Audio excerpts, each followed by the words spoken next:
గోదావరిత ప్రకృతి వ్యవసాయం మీరు చూస్తున్నటువంటిది రత్నచోడి 145 రోజుల పంట కాలం ఇది. ఇది తాలికంక అనేది రాదు, సన్న రకమే. తినడానికి చాలా అనువైన రకం. రెసిడెన్సీ పవర్ అనేది చాలా ఎక్కువగా పెరుగుతుంది తింటే. ఇది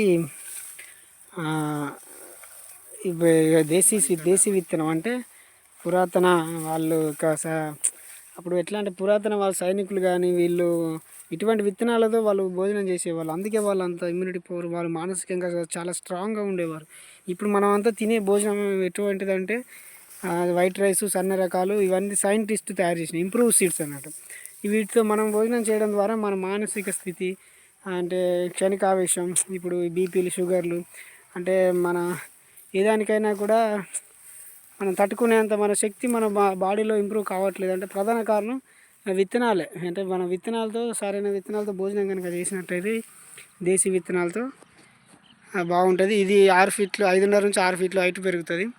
7 సంవత్సరాల నుంచి ప్రకృతి వ్యవసాయం చేస్తున్నాం మేము. ఇట్లా గోదావరి ఇట్లా హైట్ పెరిగినా కూడా పడిపోతుంది.